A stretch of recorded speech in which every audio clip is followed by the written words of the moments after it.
How's it going, guys? Welcome back. In this lesson we are going to implement Redux in our to-do app.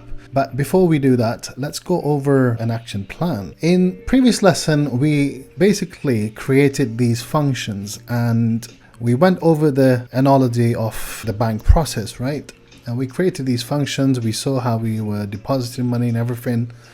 And let's now basically use the same sort of set of rules on our to-do app.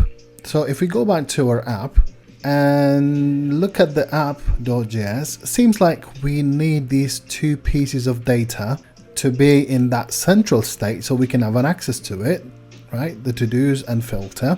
And these are going to be our actions, right? Handle toggle status, handle toggle all, and add to do, delete to do, update to do, create to do, yeah, you name it. Okay, so these are our actions. So how are we going to do it?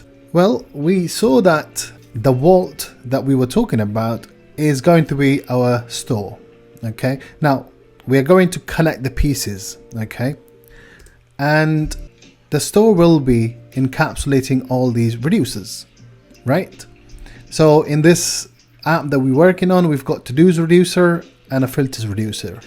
So what that means is that anywhere in the application you can have access to to-dos or filters depending on the payload. Okay, so what would be our actions or the action creators? Okay, so the action creators will create actions like fetch to-dos, edit to-dos, delete to-dos, so on and so forth. So these are going to be our actions. Okay, well, okay, you might ask, that's well and good, but how are we going to connect that to the application? And somehow if we do that, if we're not passing props from the app to to-do list like we're doing now, how are we going to sort of connect? Okay, so can you see this part? We already talked about it. It's Redux.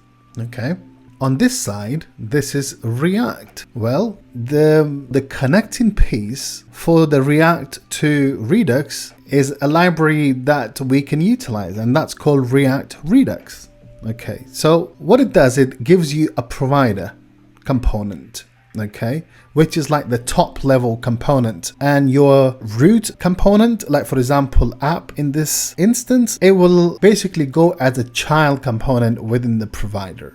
Okay, and then you have access to the connect, and what connect does is it connects all other components to the central store, right? So this is going to be the flow.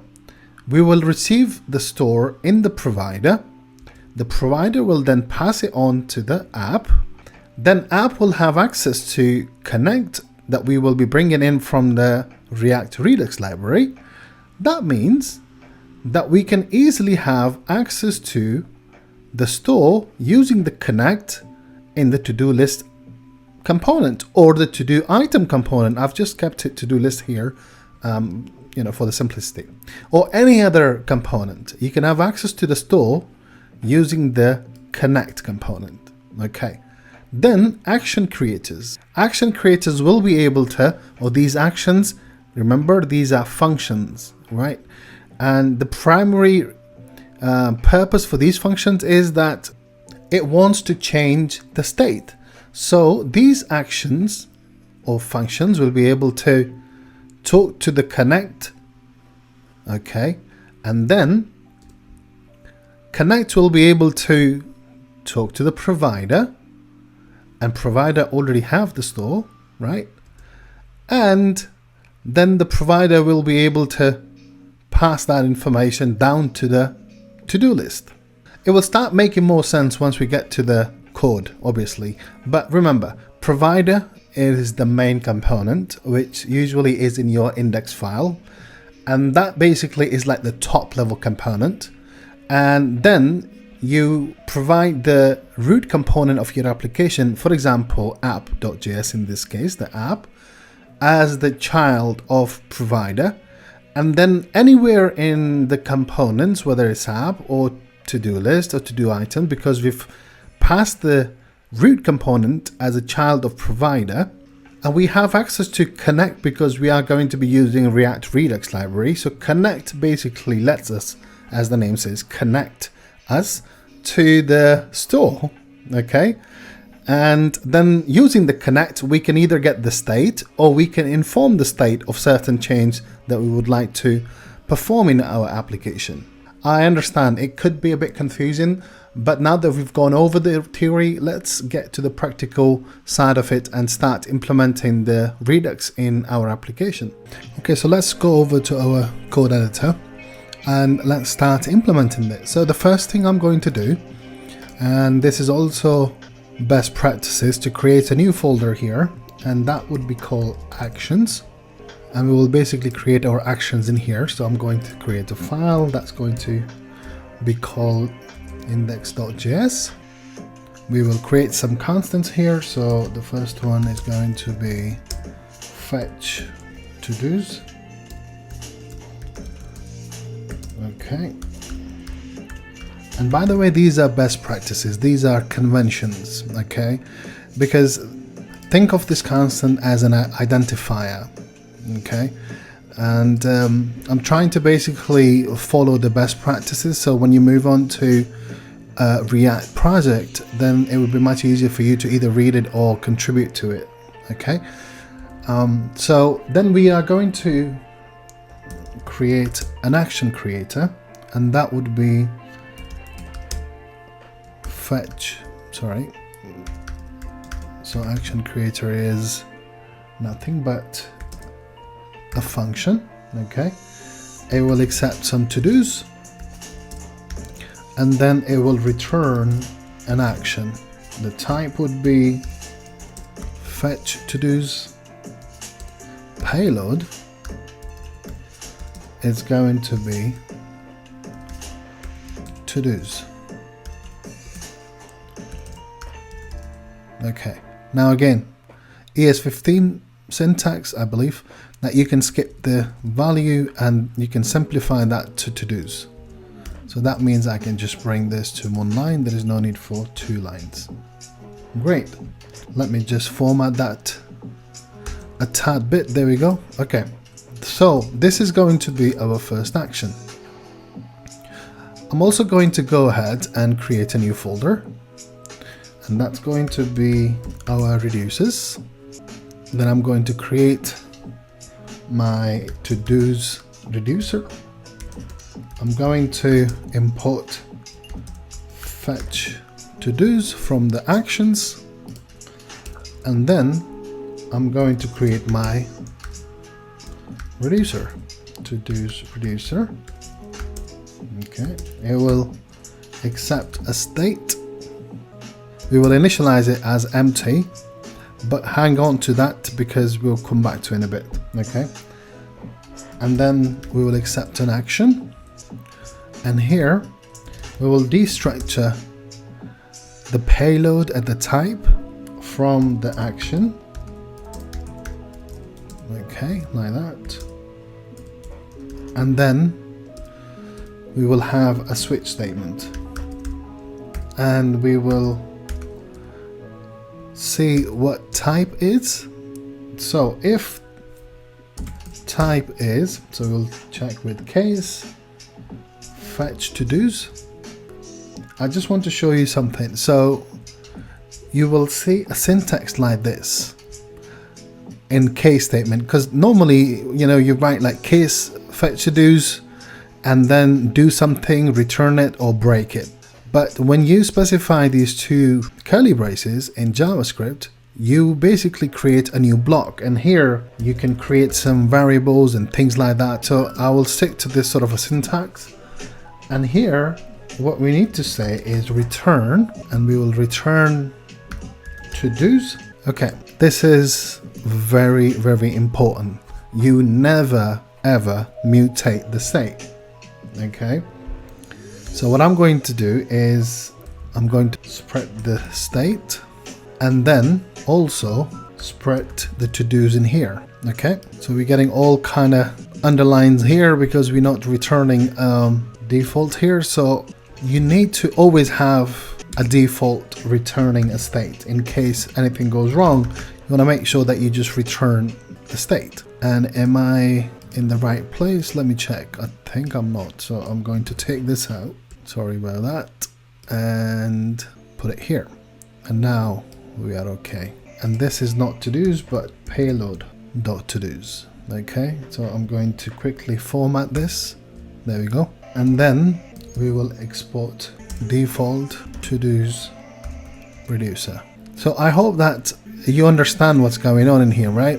We created our action, well, action creator, fetch to-dos, which was returning an action type of fetch to-dos. It was accepting to-dos, and then assigning that to-dos to the payload. And then we have a reducer, which will import actions. And because we have defined actions in the index.js, so we don't say like index.js, because JavaScript will pick it up if it's the index file.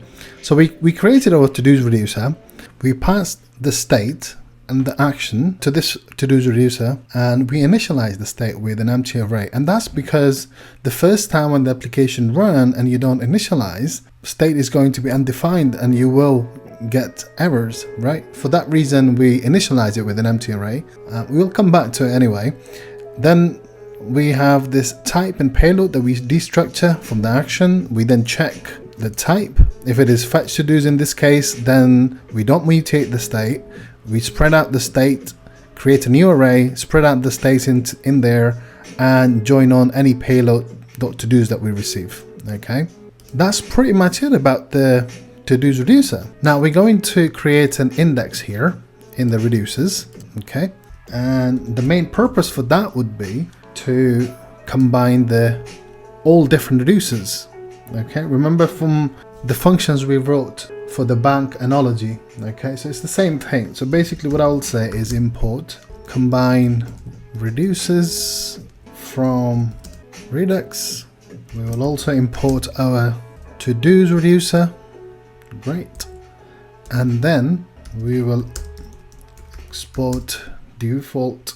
I mean, we could say that const root reducer is equal to combine reducer, but we can just inline it, right? So we can just say export default combine reducers, and then to-dos would be our to-dos reducer. Okay, and let me just go ahead and format it. So now we are exporting out combine reducers. Nice. So let's go to the index file, because we are going to make some changes here. So here I'm going to import my reducers from reducers. Okay, and then we will be also importing create store. So if I am importing something from the library, then I will just put it here. We need that create store from Redux. Okay, we will then define our store, create store. We will pass our reducers in there, and then we also need to import provider, right? The top level component, and that will come from, if you remember, React Redux.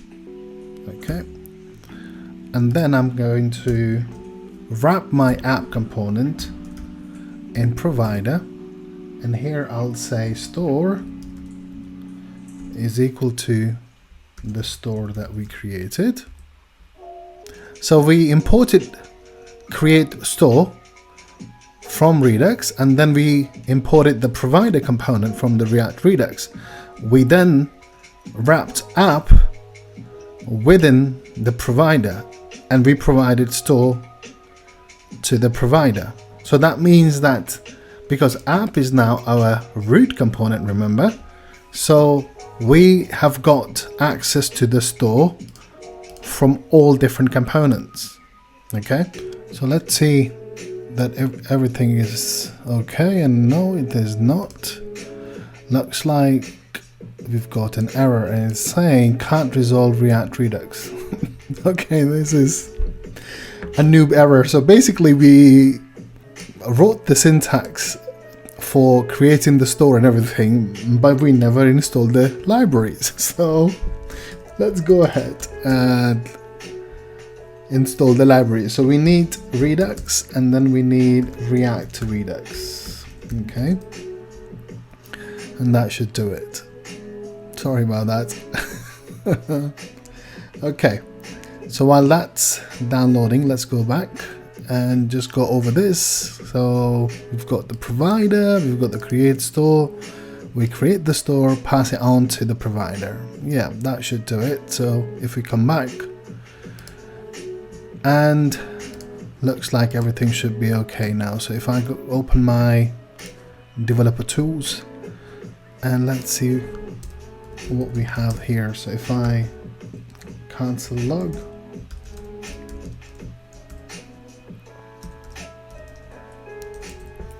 let's see what do we get. So if I refresh, there we go. So we've got this object, we've got dispatch, get state, subscribe, these different replace reducer. So these are the different methods on this object, on the store itself. Remember I told you that, you know, we've got observables, that's internal function, but we're interested in dispatch, get state and all that.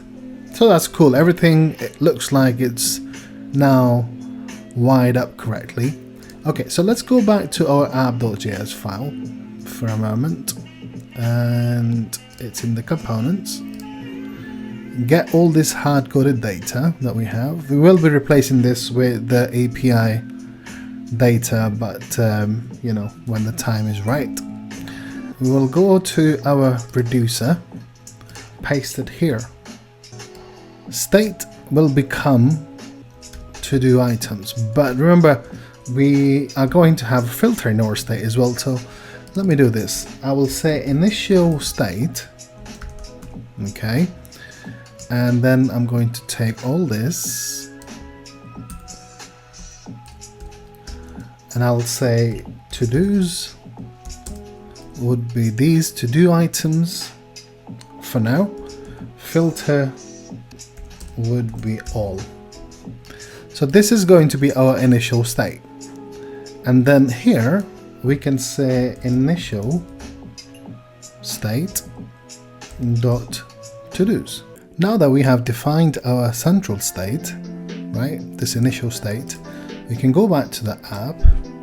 At the moment we are going to get error because obviously we removed the to-do items, but we need to somehow connect to that central state and get these items from the central state. So how are we going to do that? Well, if you remember, I did say that we are going to have access to the connect, which basically solves this problem for us, right? From React Redux, so we will import that. Once we have connect imported, then we can wrap our app component like this. I know the syntax is a bit confusing, but remember, this is going to be repeated pretty much every time, so you need to get used to this, okay? So basically this is what he's saying, that this connect function, it can accept a couple of more functions that we will go over in a minute, and then whatever comes from here is also a function which will accept the component. Okay, so yeah, this is basically one of the hardest parts that you need to get your head around, but once it is clear in your head, it becomes much more easier. So you just get yourself comfortable with the syntax. Okay, now connect itself also can receive a couple of functions. Okay, and by convention the first one we will define, okay, and this is just purely by convention. We say map state to props. What it means is the state that we have stored in the Redux, I want to map that to the props so that I can access it as a props here. That's pretty much what it means, okay? And it will have access to the state. And then what we do, we basically return to-dos, okay? And that's going to be state props.todos, and then we have filter, which is again it's going to be state.filter. Okay, and we basically pass that here, map state to props. So that means now we've got access to the central state, and we already have access to the props here. I can just go ahead and say props.todos, and this will become props.filter. And by any luck, if I go into my browser, everything should be exactly the same. So we've got this console statement. Let me go and clean that up because we forgot in here. Okay, and there we go. We basically now introduced a central store. We connected to the central store and we mapped that state to props so that in the app component we can receive them as props. In the next lesson we will start looking at dispatching some of these actions, like for example add new to do, delete to do, update to do, right? So we will start working on that. Okay, so I'll see you guys in the next video.